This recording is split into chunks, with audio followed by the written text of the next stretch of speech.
option. It is also marvelously beautiful because it happens in the present time through a sacramental act of constant improvisation.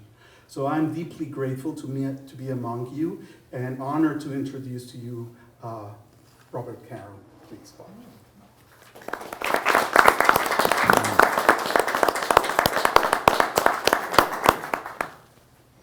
Well, I don't think I deserve applause because I'm the person who's going to introduce our guest speaker. In any case, I did have a chance to meet Father Fred Heiding last evening, and he and I have been exchanging emails for several months now. And I can tell you it is a great privilege for us to be able to welcome Father Heiding here this afternoon. Father Heiding comes to us from Berkeley, from the Jesuit School of Theology, where he is currently on leave from his home institution, the Newman Institute in Uppsala, Sweden. At JST, Father Heiding divides his time between writing and teaching. His book-length manuscript explores the divine and the human playfulness, and his current course treats the question of how creativity and playfulness can be experienced in liturgy. Now, Father Heiding is truly an international scholar. He's a member of the German province of the Society of Jesus and one of only 10 Jesuits in Sweden. He earned his BA at the English Jesuits Heathrow College and completed his doctoral studies at Oxford with an emphasis in 16th century Catholicism, and a dissertation subsequently published under the title Ignatian Spirituality at Ecclesial Frontiers. I think the Pope would be very pleased with that title. In an earlier stage of his Jesuit formation, Father Heiding spent 2 years in Mexico becoming fluent in Spanish and enabling him to translate into Swedish from Spanish both the autobiography of St. Ignatius and the spiritual exercises. Father Heiding has a forthcoming article in German on Hugo Rahner's book, Men at Play, and other titles that piqued my curiosity in his CV, and they are about what he will be speaking to us on this afternoon, but the titles are things like Bob Dylan's Poetry and Christian Interpretation, Foolish Christian Humanism, Erasmus's Sympathy of Rationality and Folly in Christian Faith, and Religious Perspectives in Football, that's to say, soccer. So please join me in welcoming Father Fredrik Heiding for his talk on creativity and playfulness in the Ignatian tradition. Father, thank you.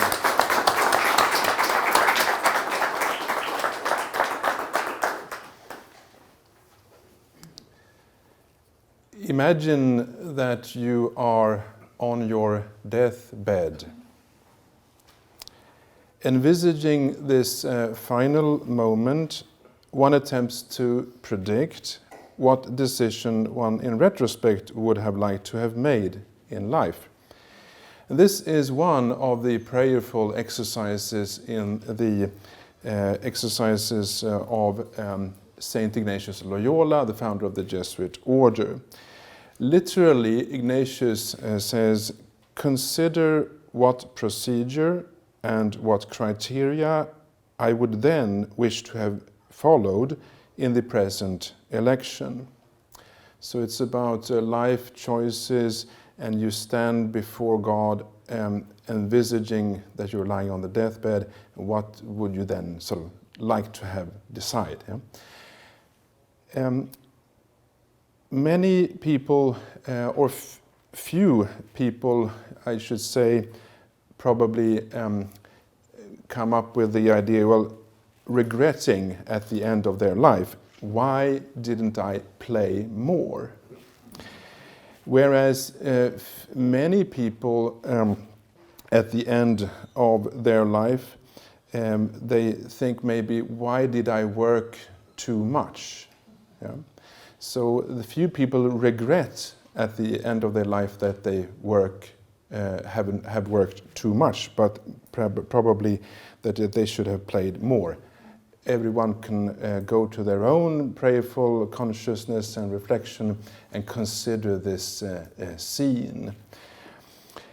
Ignatius of Loyola would comment on this scene, saying that the answer, whether one should play more or less depends on God's will for the human person.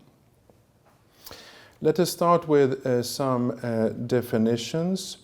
And if we begin with play activities, different kinds of play, we see organized play, such as basketball, soccer, such as playing music, and then theater, dance, and various forms of play activities that often require quite a lot of organization and so on. But then you also have more improvised, spontaneous forms of play, where you don't really know where it will end. And I think the similar distinction was made in the beginning here by Jose about perfect and imperfect games. In speaking of those more imperfect versions of play, I made an interview with a Swedish actress, Pia Johansson, and we had a conversation about these things, and she talked about microplay. And microplay for her means that in the dining hall of the theater where she works in Stockholm, she would change places at lunch. So one day sitting among the actors and actresses, another day among the technicians, on the third day with the director, and so. And in this way, changing places in order to explore what will happen, that there is a breaking of the routine. This strategy of microplay she also practices in the church. But there it can be more difficult because trying to change places in the church may lead to a complaint, "This is my seat." So we have these set places in the church, although there are no names on them. Another version of microplay, or this sort of imperfect play, where you have no control, maybe you're not good at it either, is something like this.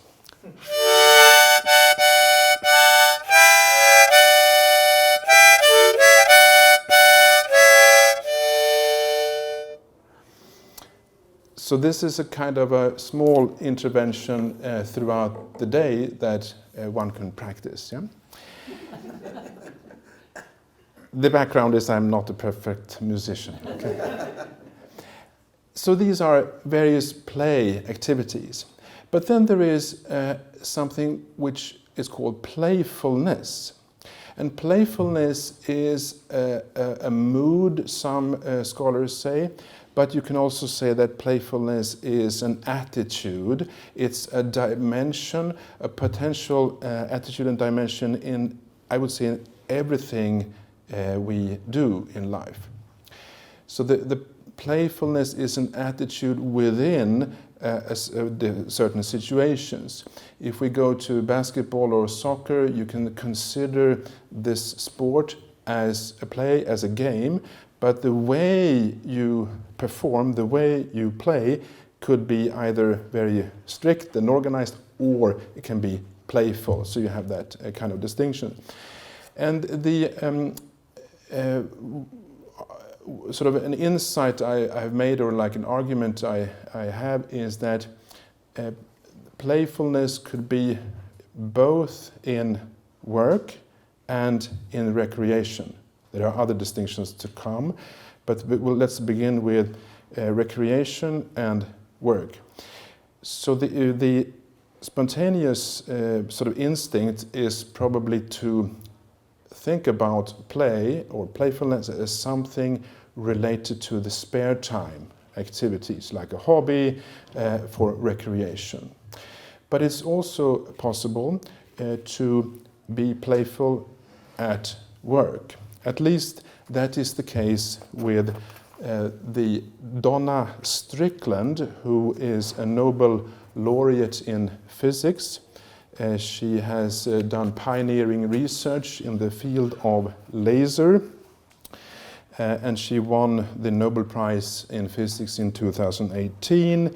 And then there was this banquet in Stockholm, and she gave her Nobel laureate speech and said, "When I was in grad school working on the project for which Gerard," there's another physician, for which Gerard and I are being honored, Cyndi Lauper had a big hit." Which one was it? Exactly. Girls just want to have fun. But they wanted to wait until the working day was over. As for me, I want to have fun while I'm working. Now, not everyone thinks physics is fun, but I do. I think experimental physics is especially fun because not only do you get to solve puzzles about the universe or here on Earth, there are really cool toys in the lab. In my case, I get to play with high-intensity lasers that can do magical things, like take one color of laser light and turn it into a rainbow of colors. Just one of the amazing things we get to see in our laser labs. So there you have one example of being playful at work.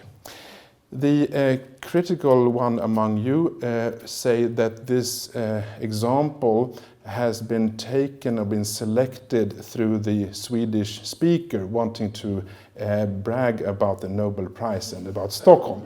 But that's only those of you who are critical. Other critical voices says, well, it is easy for her to say that she plays around in the lab because she's playing around with taxpayers' money. But that's only two maybe not so relevant side points here. The main point is that she plays at work.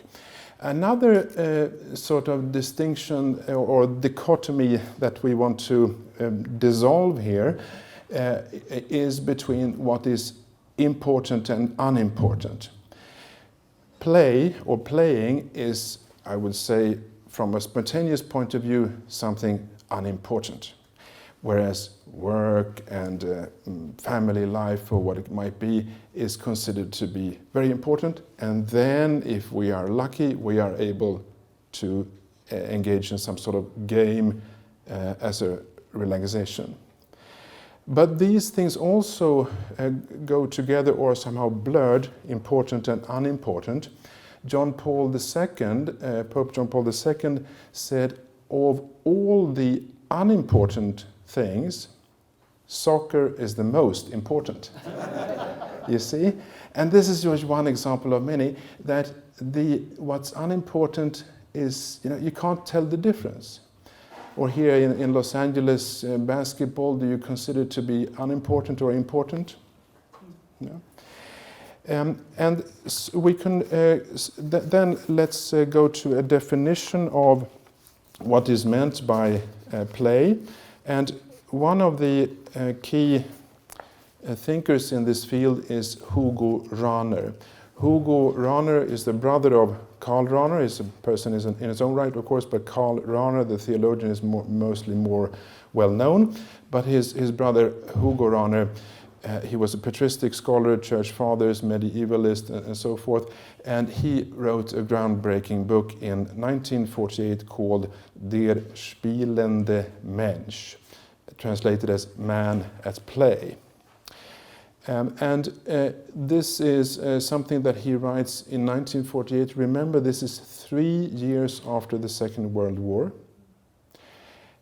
And almost at the same time, another German philosopher, theologian, Joseph Pieper, writes about leisure. Leisure as a basis for culture.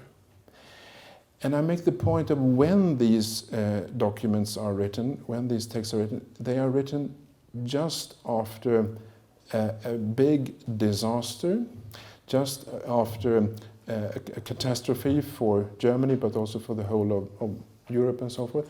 And then what these academics do is that they suggest that people should play. and have leisure. That's an interesting situation. Hugo Rahner, he does in his book Man at Play, or Der Spielende Mensch, mostly speak about dance and humor, sense of humor, as regards play activities. Okay, what kind of play does he talk about? He talks about dance, both physical dance and, in the metaphorical sense, the heavenly dance. But it's something physical, bodily. And he is putting forward sense of humor also as a kind of play. And in his definition of this, he goes, however, more towards playfulness. It's an attitude, he calls it a disposition of the soul. For play is a human activity which engages of necessity both soul and body. It is an expression of an inward spiritual skill, successfully realized with the aid of physically visible gesture, audible sound, and tangible matter. So he has this idea of a spiritual skill, of a disposition of the soul. So this is sort of the main point here in the beginning of the talk here, that this is not only about what is done, what kind of is for chess or whatever kind of game, but how it is done, the attitude, the playfulness. He has, as I said, a sense of humor, Hugo Rahner, as one of his important categories here, and he speaks drawing on the ethics of Aristotle, on the virtue of being witty. And being witty is important in playful conversation, he says. And if you, for sake of recreation, have this playful conversation, what you do is try to be witty. And there are, in Aristotelian ethics, which Hugo Rahner then draws on, there are two vices on either end here, in either wayside, is it called in English? Okay. So if you have too much of sense of humor, it becomes buffoonery, inappropriate jokes or too much. Or if you have a deficiency, you end up with being boorish, never smiling, or being miserable. Now, you might say, hey, well, what is new about this? So what? I mean, is this really something that you need to write a sophisticated book about?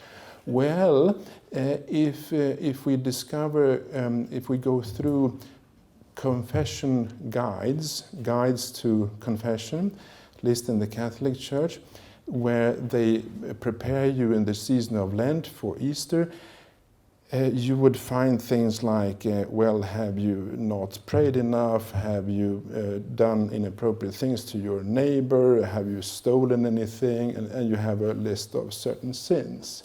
But I have never read a confession guide where it says, have you been too miserable? Have you never smiled? Have you been boorish? Or the other way around, have you made an inappropriate joke? Have you always wanted? Okay. So this is, sisters and brothers, this is a sin to avoid, whereas the virtue then of being witty is something to promote. We see in Hugo Rahner's book also the interesting sort of image of the human person, of someone who is cheerful and serious at the same time, or the serious, cheerful human person. In another translation, they talk about the grave, merry person. Okay, so you have someone who is at the same time serious, cheerful, or grave, merry. Ernst Heiter in German. Okay. And this is a Greek and antique idea coming, I think, from the satirists, So it's not really Christian teaching, and it's a bit difficult to understand. Are you meant to be serious and cheerful at the same time? How does this work? And he doesn't really explain. But I think it's interesting that he has this idea that you can combine, so to speak, the grave and the merry. And this is also important for playfulness, I would say, in the Ignatian tradition with Hugo Rahner here, that it's not only something we dedicate ourselves to when we are joyful. A couple of people have, in small talk with me before this lecture, said, "Oh, it's so interesting that you will talk about joy." Well, yes, but the title says playfulness and creativity. There's no joy in the title.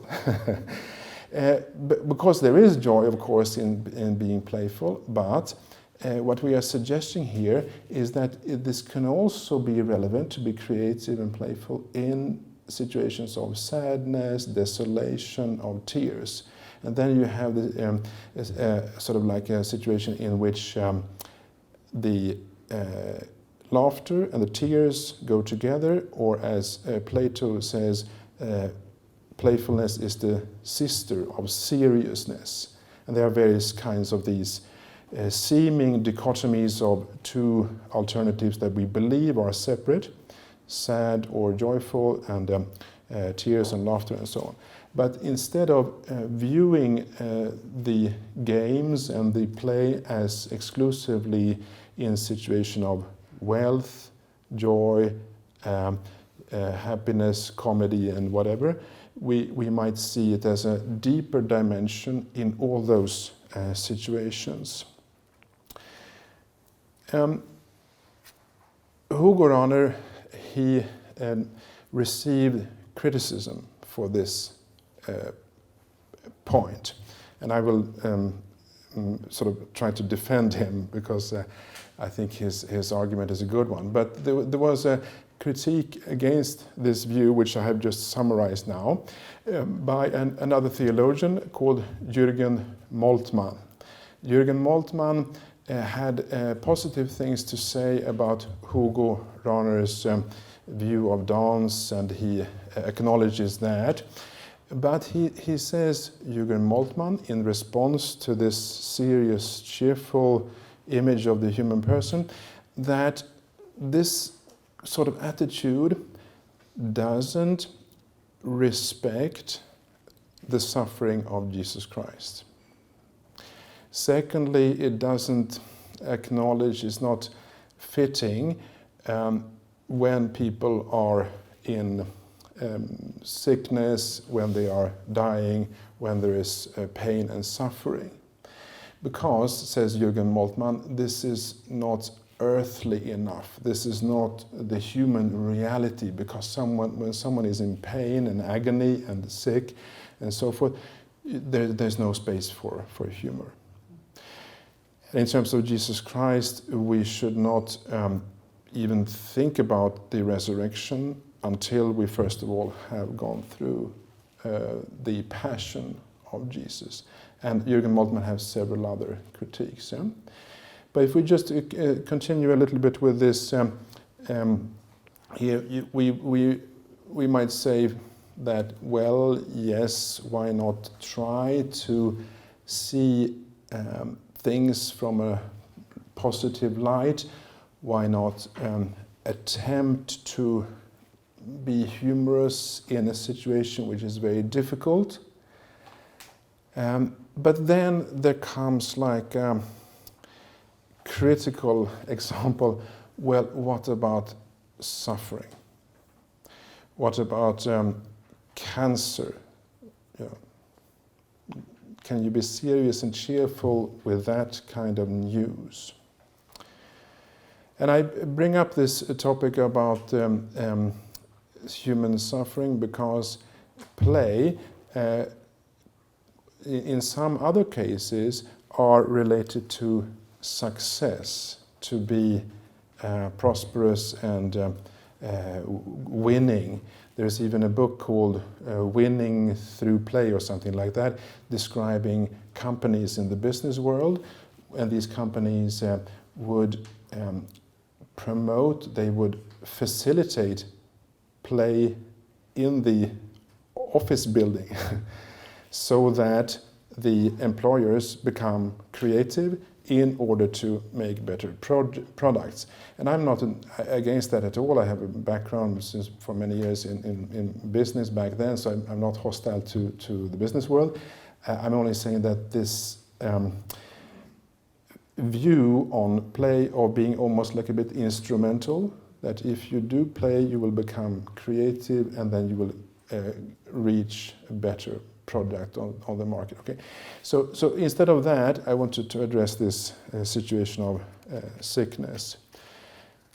And we will see an example which is not strictly Ignatian, it's not even strictly religious, but I think that it can be adapted into the Jesuit Ignatian world as a response now to Jürgen Moltmann's critique of Hugo Rahner.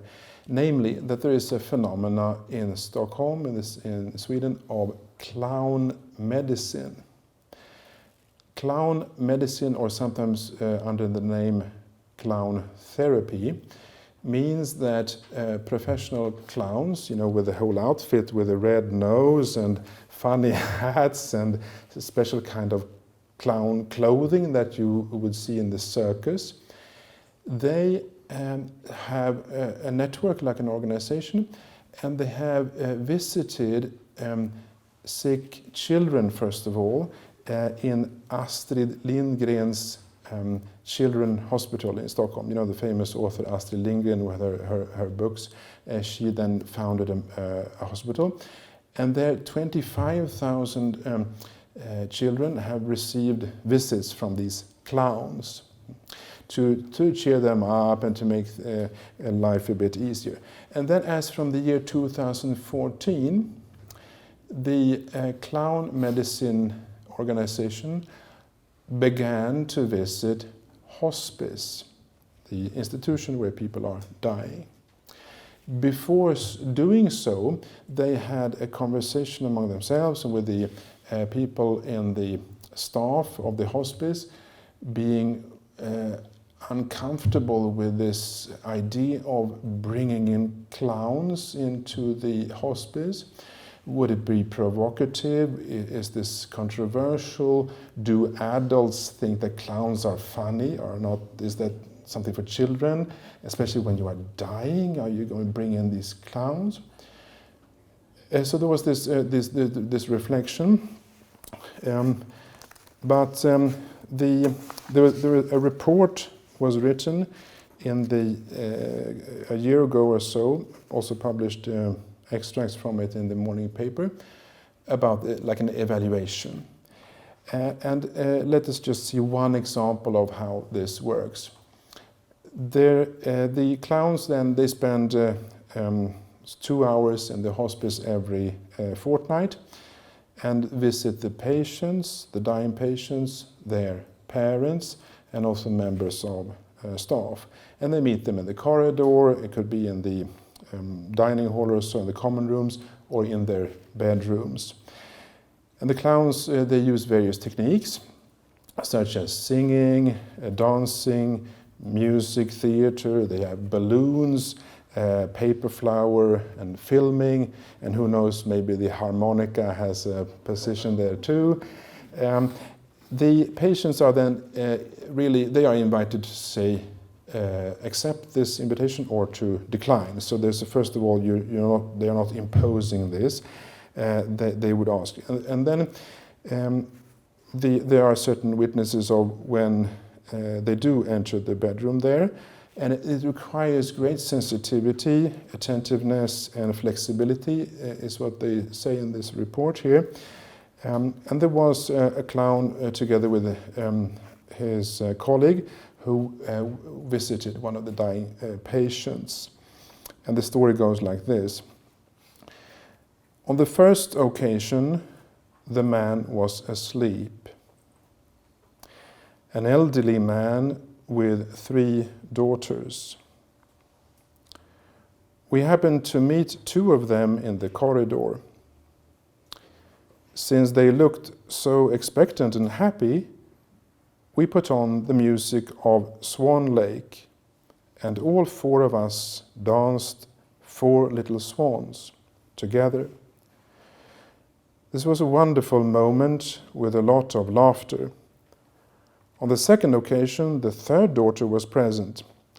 She was so glad to see us, because she had heard about our little dance on the previous occasion. She invited us to her dad, that is the dying one, who turned out to be a wonderfully amusing man. He told us that his brother, who lived in England, was at the death's door. We asked him what he was longing for, whereby he looked out towards the newly fallen snow and said, "To go out and make a snowman." Yes, of course, he should get a snowman. One of us climbed up on the windowsill and began to collect snow for a small snowman. The daughter went for eyes, so for the snowman, and a nose, which we pressed into the snowman's face. Then we put the snowman in the window so that he, the patient, could look into the room that the snowman could look into the room as a memory of our amusing time together. So we have here an example of Hugo Rahner's serious, cheerful human person in a critical moment. I have not fully made up my mind. I believe that there is a time and a place for everything, so that Good Friday, Ash Wednesday, are moments in the church liturgical worship where you let people be as they are. This is suffering. Just let it be. Don't make any amusing fun about this. Yeah. So there might be something to listen to in Jürgen Moltmann's critique, that there is a time and place for everything. On the other hand, from the belief point of view, the light of the resurrection could shine in anywhere. And also I would argue that humor has a liberating function. It can alleviate. So, but I haven't really made up my mind if there is, perhaps it's true that you also need to just respect and there's a timing for everything. Perhaps something for discussion, what I just mentioned here. Let me now shift to another perspective, and that is very completely different. The issue about being creative and playful. How do we cultivate that? So how do we educate ourselves, educate students to become playful and creative? How is this cultivated? Okay. So first of all, we have seen a couple of examples of what play is, playfulness, and now we enter into the aspect of how. How do we nourish, cultivate playfulness and creativity?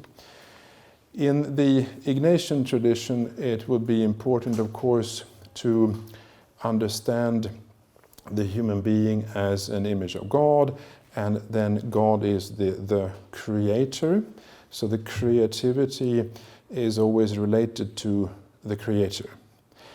And this is something that Hugo Rahner also mentions in his book. The first chapter is about the playfulness of God, and then comes the playfulness of the human being. And in the prayerful exercises, spiritual exercises of Ignatius of Loyola, you have the pray about the image of God first of all, and then you let, especially in contemplation, you let God's reality have an impact on you. That is contemplation. You allow God to imprint who God is onto you, and the creativity of God is something that you might sort of allow to happen or facilitate. So we are not creators. We are creators, you would say, in the Ignatian tradition. What is creativity? The brief definition that I provide you with here is that there is something about fluency. Fluency in the literature, that means that you have a number of ideas. So fluency is one aspect of creativity, that there's a whole machinery of ideas going on. Then flexibility, that means that you are able to switch between different approaches. You can sort of simultaneously have even contradictory ideas. And then to creativity belongs also originality, that you have a certain sense of not relying too much on the what other people say and on the habitual thought or to routine, so the originality. They say also in the research on creativity that convergent thinking, that you sort of think in a wide way, you might say in the popular expression, thinking outside the box. Yeah. But someone said to me, first of all, you need to have a box before you think outside the box. But okay. And there's, for those of you who are not content with this brief definition of creativity, fluency, flexibility, originality, and convergent thinking, you can read 750 pages Cambridge Companion or Cambridge Handbook to Creativity. But that takes a bit longer time. So you have that is basically creativity. And I think there's an interesting situation today in terms of becoming creative, and especially when we think about the spiritual exercises as one helpful tool to become playful and creative, and that is the digital world, the internet and social media and the whole digital world. And first of all, we can acknowledge that there are a number of possibilities with internet. Goes without saying, perhaps, but all the possibilities of finding information and the images and the whole, yes. But in terms of becoming creative and playful, I interviewed Benedictine sisters in Sweden, also in this project. And one of them said very interesting to me, well, you see, if you do not only absorb images and ideas from the outside and sort of feed yourself with sound and images that others have produced, which is easily done on internet, isn't it? But instead, listen inside. That's when creativity can come. We all understand that these are sort of simple analysis in a way, because you can also sometimes use images and then also be inside, and yes, but we're making an easy statement here, first of all, and that is that the overflow of images, sounds, and messages from others are perhaps impeding our own originality and creativity. The other example here in terms of praying and then becoming inspired by the Creator, the other category apart from imagination here is memory. And what I'm trying to do here is saying that there are three faculties of the soul, three powers of the soul from the medieval tradition, from Augustine of Hippo, first of all, but you have also the three powers of the soul in Ignatius of Loyola's prayers. So he would, for instance, say, take Lord and receive all my memory, all my understanding, my entire will. And here, for the sake of pedagogy, I put insert imagination together with understanding here. So you have memory, understanding, imagination, and will are very important categories in spiritual life. And sorry for digressing and making it a bit chaotic at the moment, but the idea is that memory, understanding, imagination, and will can be used in a successful way today when those who pray to allow God the Creator to inspire them. Yes, that can be done in a healthy way, but the internet, the digital world can be a stumbling block like an impediment in between. And the first impediment I mentioned was that there are too many images coming on us, so we don't use our own imagination. Secondly, memory. For Ignatius of Loyola, and also for any decision to be made or so, it's very important with memory. Beginning with I think you may know the famous prayer very widely spread today in Ignatian circles, the examen prayer. So at night time you reflect, you remember what has happened during the day.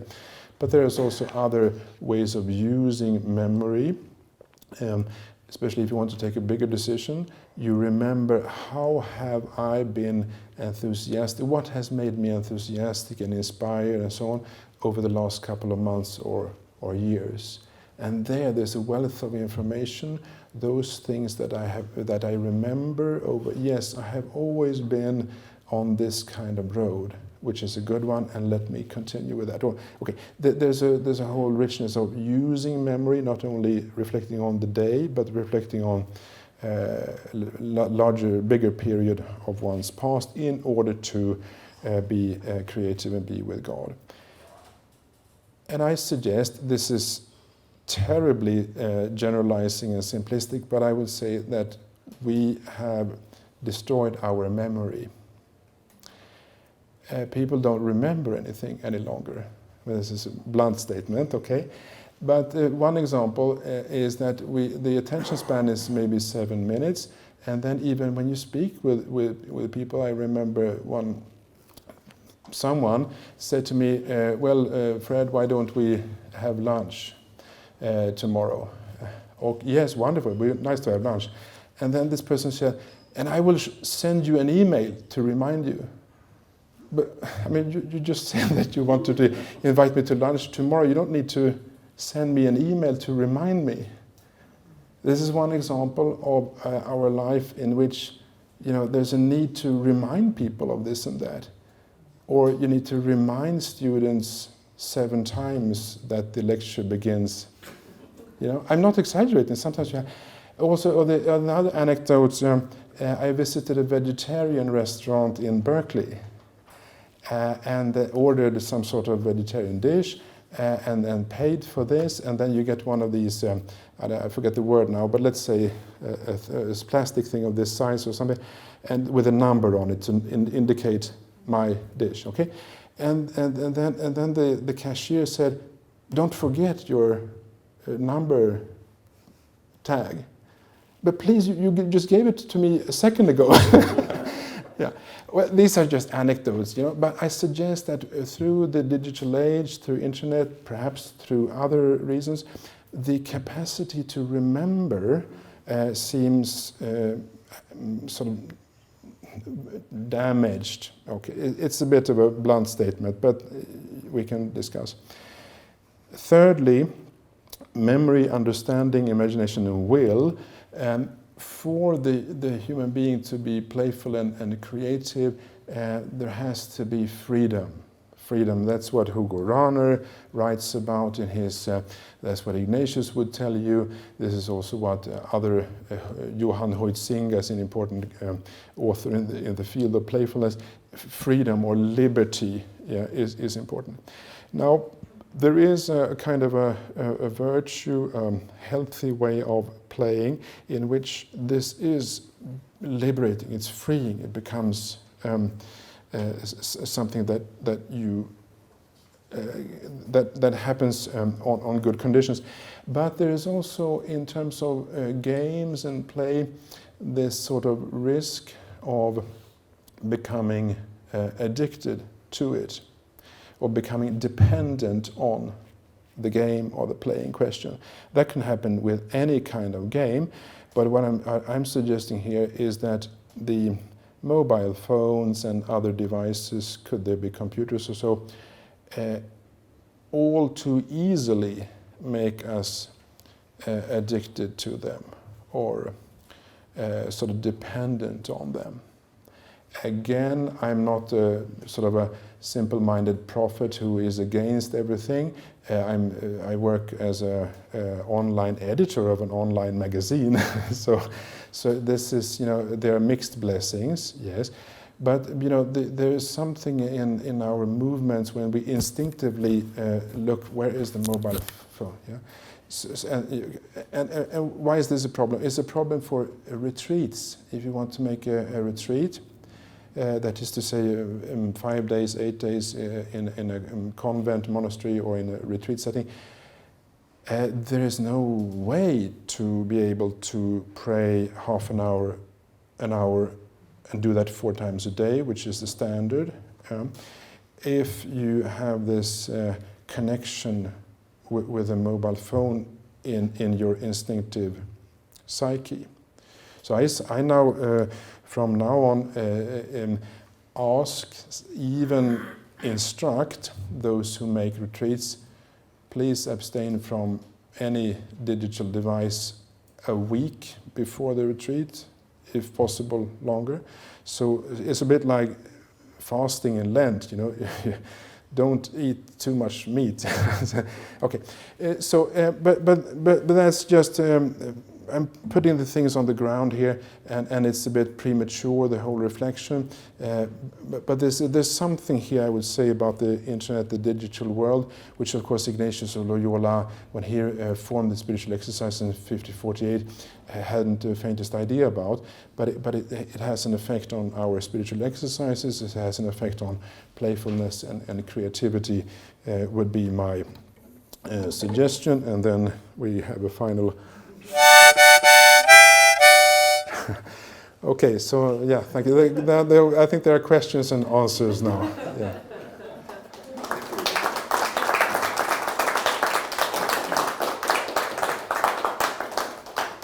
Please, I'll open the floor for any questions.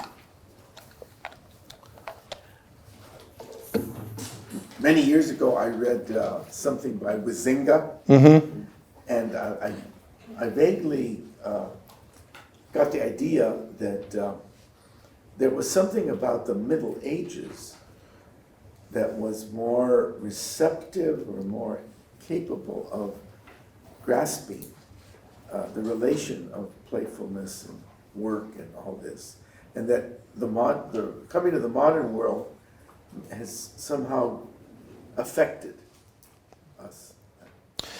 Yes. Yes. Did you develop that? Yes. You're quite right. You also find it in even more developed in Josef Pieper's book, Leisure, A Basis for Culture. And it goes like this, that in the Middle Ages, you had, one thing is that you had the carnivals and maybe playful ways in that way. But the key sort of thesis here is that work and recreation was more closely linked.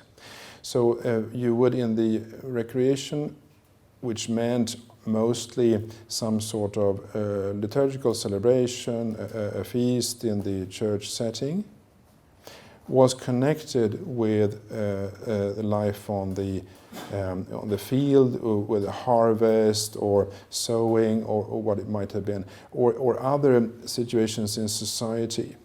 So the labor and pause were more closely together, and which is why also the divine worship festival is the key way of playing, both Huizinga and Pieper say. But the main point is that they are together. Whereas in our age, now I'm simplifying dramatically now, but in our age, we do something with labor, intense, serious things, and then we crash in front of the television with a remote control. Or maybe not that physically, decadent, or I sometimes do myself, but okay. But you may do some intense sport. But the intense sport it has little to do with your family life or with your work. So there is this separation between the, let's say, ordinary, although I want to say the play is also ordinary, but what you normally do and the play, and that divide, yes, you might say is quite pleasant to forget your business or what you do in your main time and be somewhere else in another world, yes, but it creates a division, I would say. So there's the whole thing there. That's basically, and one consequence could be that I feel very much for those who have monotonous work. I mean, in my case, I'm very privileged to have a lot of dynamic possibilities in the main time of the day. But there are monotonous. But then, if you have a monotonous job, you may invest all your playfulness in the spare time, and then you have an unhappy divide there, I think. Something like that, yeah. You know, when you were talking about Moltmann's critique of and bringing in the suffering of Christ and how we would reconcile that with playfulness, I had this image of the fresco in the chapel at the Castle of Francis Xavier of the laughing Christ. Yes. It's a very, very striking image. Yes. It's almost a smirk on his face, but it's the anguish of just about any depiction of Christ on the cross. Yes. But he's smiling, he's laughing. Yes. And it's as though to me, it's as though he's saying, to whoever it was, that if you're the Son of God, come down from that cross and on. He's saying, well, just wait and see, just wait and see. I don't have the last word. Yeah, there's a laughing Christ, the wooden sculpture Cristo de Sonrisa in Xavier, and I agree with you. You can have that positive interpretation, and is helpful in devotional life and devotion, I think. On the other hand, other images of the laughing Jesus, there are such sort of paintings or drawings. And several people whom I showed it to, they react in an uncomfortable way when they see a laughing Christ. It depends on how he laughs also, or how he smiles. So mostly the people are used to a more serious Jesus, and when you have a smiling Jesus or even a laughing Jesus, we are unaccustomed to that. Right or wrongly, but there's sensitivity here also too.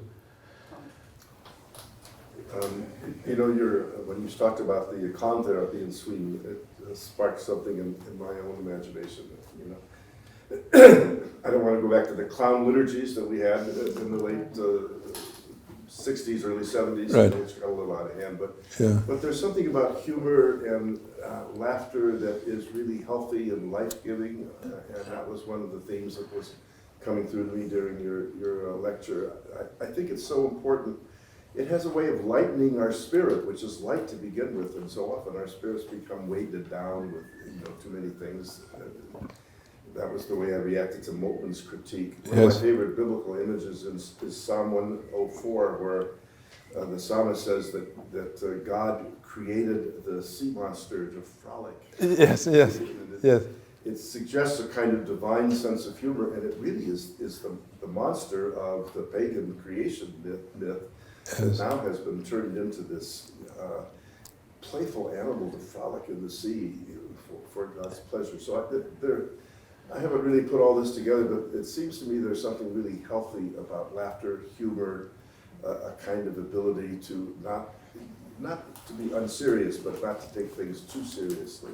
Yes. And I can see how that would work very well for these children with a clown that can come in and make them laugh and take them a little away from their misery. I think there's some statistical data that bears this out. Mm-hmm. That some things, even I saw a recent statistic that said people who are religious live longer than those who are not. Yes. Interesting. There's something about that that's life-giving or healthy. I think especially, thank you so much for that, and especially it's very, very fascinating with the sea monster tumbling around, I think is the translation, in the ocean or in the water. Sport about is one of our English translations. Yeah, sport about. Yeah, there's a possible translation like play exactly. The Swedish translation, it says also that the sea monster was playing in the ocean there. It's very interesting. Unfortunately, it's only one sentence, unfortunately. But one way of interpreting it is to say that God conquers evil, because the sea monster represents the evil. God conquers evil. And a way to understand God or interpret this is that God is somehow not afraid of he allows evil to be there. That's one way of solving the big problem of theodicy. A problem of evil is to say that, well, there is evil here, but God doesn't take a big hammer or instrument and erase evil. He allows it to be there, and he allows it to sport around. Could be interpreted as he's not afraid of evil. Again, if there is a Holocaust, if there's a disaster, if there is very brutal evil, we need to be afraid of it and act. But at the same time, a tiny bit of, well, evil will not conquer my heart. You know. Will not have the last word. Not have the last word. So I can just pray this psalm and say, well. Here's a, oh, go ahead. A couple of things. Actually, I could say more, but one, I'd like to hear more if you could think of some examples from Ignatius's life or some of the early Jesuits that showed that playfulness and creativity. But also, when you were talking about the psychology of creativity, a lot of times people will talk about divergent thought rather than convergent thought. Sorry, yes. But I often thought that you might have made a mistake there, but actually I think you were in a way prophetic in saying that there's fission, so to speak, and then there's fusion. Yes. And to have something that's generative, you often have to bring items together. It's kind of like a hybrid or a blending. Yes. There was a language mistake. What they talk about is divergent thinking. That's the, have a wide. But yeah, I understand your point also that there has to be a focus or so. In terms of Ignatius, we only have a few examples, and one in the Memoriale of Luis Gonçalves da Câmara, that is to say, writings when a Portuguese priest was in Rome 2 years and next to Ignatius almost, and took notes from this. There is Ignatius is then in favor of the Jesuits playing at the Villa House, the house outside Rome. And what do they do there? Where they could use keys and sort of try to push the key as close to the end of the table as possible without falling on the floor. I mean, you might today think that that's not very funny to do that, but still, yeah. And then they have another with a kind of a tabula. Yeah, I'm not sure I can explain how that game works, but they have two games that he endorses for fellow Jesuits. Then there is a fairly difficult source issue with him being sick and asking for the Basque country dance, or even suggesting that those who are sick should be close to music or dance. So you have that there. Otherwise, there is not a lot for Ignatius himself. The most sort of comic and revolutionary among the 10 first companions is Nicolas Bobadilla. And we need to do some research whether he was into play, but he didn't conform with the administration and writing reports and letters, and he thought that this was too systematic and too structured. He wanted to be a missionary, and I don't know, play around is my interpretation I impose on him. But Nicolas Bobadilla, among the first 10 Jesuits, is the one probably to look for in terms of this more.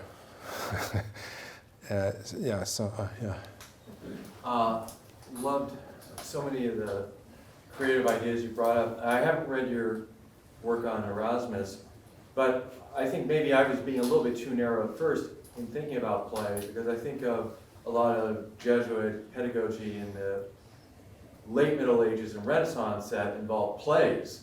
And Oh, yes. Appreciate Yes. and the role that these plays had with teaching and with, Yes. with rhetoric and grammar and things like that. And I think that's something that really, brings a lot of things together.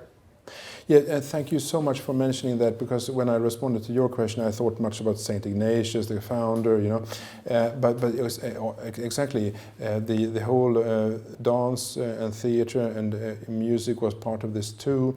Is a version of play, definitely, and it played a very important role, 1550 to 1773. With these kind of performances, and there are those who say that at least the ideal was that through these plays there would be also the virtue of learning rhetoric, but also the plays themselves contained good and evil, and all sorts of sort of themes that were related. So it's definitely in the Jesuit tradition, but it's always healthy also to not only to focus on Ignatius of Loyola and whatever he might have said or done, but the whole tradition afterwards. And there are still some Jesuit colleges in which dance and theater are performed, at least on an annual basis or so. Thank you so much for mentioning that. Yes? I'm interested in hearing more about the play at win and loss. Yeah. Win loss. Okay. And how that plays into, the creativity piece. The play at win-loss is a translation from a Spanish expression that a brother Jesuit, he was not ordained priest, a brother Jesuit who served 40 years in our college, Jesuit college in Palma de Mallorca. His name is San Alonso or Alfonso Rodriguez.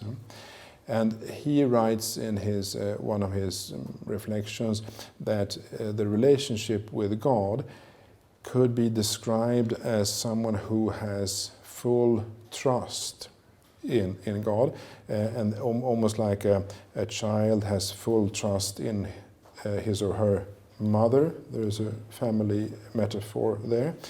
And that there is this sort of surrendering or of trusting, of handing oneself over and being in the hands of God. I think he might have used that image too.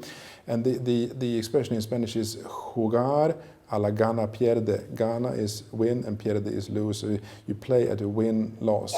What does it mean? It means that if you lose in the value system of the world, success, wealth, and whatever you might have there in this list of how to describe the world in a, again, simplified way. But if you lose there, you might win in the relationship with God. So that's how it works. The relationship with God, you win that, but as a consequence or so, you might lose in the competition in the world. He doesn't have much more elaborate descriptions of how this game at win-loss, jugar gana pierde, how it works. So it's more like a metaphor, like a small statement in a fairly short text. But I think it's worth highlighting, and Hugo Rahner also brings it up, because in my interpretation, the playful and the creative, it comes, at least for the believer, it comes when you don't think so much about your own importance. What will they think about me? Am I good? Do I do it well? How important am I on Facebook? Instead, you somehow think about God. And then you may win or lose in the competition in the world. But I don't think it's much more difficult than that, but it's important to emphasize. Sorry for a long response, but a student of mine in Berkeley, she is a musician, and this in the course we gave, and she said, well, when I think about my own performance, will they like my piano music? It becomes hampered. Whereas if I think about the music, or religiously, if I think about God, there's a relaxation. There is ease. So I'll invite you to a couple more questions, and then if you can join us outside for small some refreshments. So Randy, please. I'm not so sure it's a question. Talking as you have been, reminded me all of a sudden, enlightened a couple of experiences. One is at a solemn religious ceremony like a funeral. Yes. And somebody, so we're a little bit uptight. Yeah. And so then the young man's talking about his mother who has died and said she loved all her children and me the most. Yes. And of course, it just blew the place Yes. wide open, and Yes. there is this joy Yes. in remembering. Yeah, you see? But the other one was, I was always mystified living with a chaplain who was a hospice chaplain. He would come home to dinner with these little wind-up toys. He would say, I do that when I'm visiting a hospice patient. I Yes. just go next to them and I put it up on the table and watch this little turtle go. I don't say anything, just let them upstairs. Look. Really? Yes, yes. But he had it. Yeah, interesting. Yes, thank you. I was thinking about the discussion of Moltmann and what you were saying about Rahner's idea of the grave Mary human person. Yes. I was say, it made me think of Jesus's post-resurrection appearances a little bit differently. I mean, I was thinking of my favorite part, I guess, when he greets Peter, right, and says, Peter, do you love me 3 times, then feed my sheep, and I always get very moved by that, but there's a playfulness to that, I think, it made me, I wondered if that grave Mary, I don't know, disguising himself on the road to Emmaus, like, why do that, that there's this sort of grave Mary aspect to this, is that an invitation to engage with him in a different way. Mm-hmm. I don't know if Rahner had that in mind at all, but... He does not describe Jesus very much. He has the playfulness of God, but there are authors who have written about the possible sense of humor that Jesus might have had or not have. And the short response here is that, or let's say, my own contribution in this field is that you may pray and interpret Jesus's actions and statements with a certain body language. I mean, either you simply think about it, or you pray in contemplation. Well, how does his face look like, and how does his voice sound like, and how does he move his body? And the theory I allow myself to develop here is that, of course, you can have the preconceived idea that Jesus was always strict and authoritarian and almost angry. Listen, do this. Why have you? Or to Amos, don't you know what has happened? Or the other way around. So anyway, so that he would be half angry, very strict all the time. But that's also, in my argument, that's the Bible. The Gospels doesn't say that he is always unhappy or always strict. Okay, so you might have an interpretation of him smiling. And if you do so, especially in contemplation when it comes from that fruit, then on the way to Emmaus, he might be, well, don't you understand? Yeah? Don't you understand? Or when he eats fish with the in John 21 at the shore there, Peter, come along here, and however he smiles. Yeah, but if you have that interpretation of him being light-hearted, sometimes at least, then the Martha and Mary is similar. Martha, please, why you're always busy in the kitchen? You see, the smile is different. Martha, you have misunderstood me completely. Get away. Isn't the Ignatian contemplation, that form of prayer, Yes. an invitation to playfulness? I mean, Yes. It's an invitation to use the imagination. Yes. And I will just give this one example. I've shared it in community before, but I think it's an example. I was giving a retreat and I proposed that a lady pray with the rich young man. Yes. So she took the text and she decided she was going to assume the role of the rich young man. Yes. And, she says, what do I need to do to gain eternal life? And Jesus says, do this, that, and the other thing. And in the story, the rich young man is too rich and he can't do it and he walks away. Yes. Okay. Well, in her prayer, that didn't happen. Right. In her prayer, she tells Jesus, I can't do that. Yes. I can't give up everything. And then in her prayer, Yes. Jesus responds. Mm-hmm. He says, okay, come along anyway. Yes. Yes. Yes. Yeah. See? Yes. But Yes. Exactly. Yeah. You have that space in Ignatian prayer, I think. Yeah. Wonderful. Thank you. So one last question, I Yeah, guess. yes. One of the things that really concern me, fascinate me with the younger generation is that they are absent, right? Yeah. They're there and they're somewhere else, right? Okay. Yes.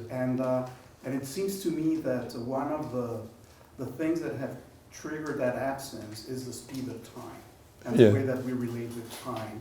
So we don't have time to actually pause because playfulness needs pause, right? Yes. And there's like this absence of boredom as well, because boredom is regarded as something that is not productive.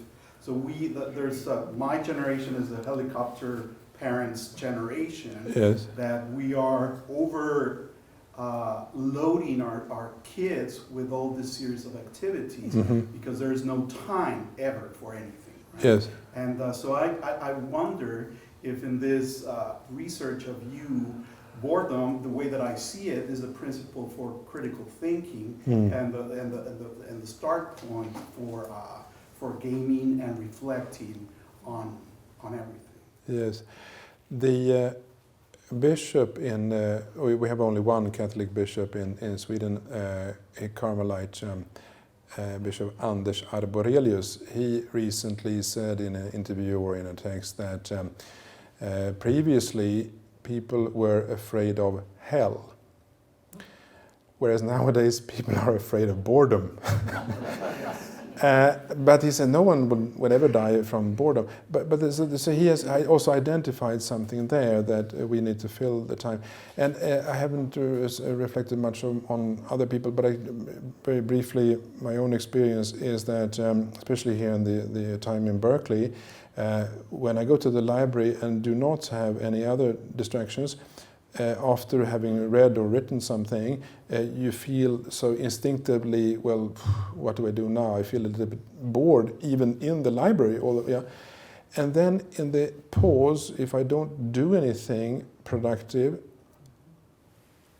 synthesis of ideas come.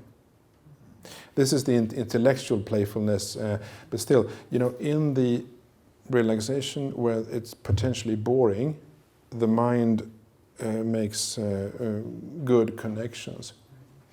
So therefore, a certain potential boredom is It's a good thing. It's a good thing. Yes. Okay. Yeah. Thank you very much. Yep.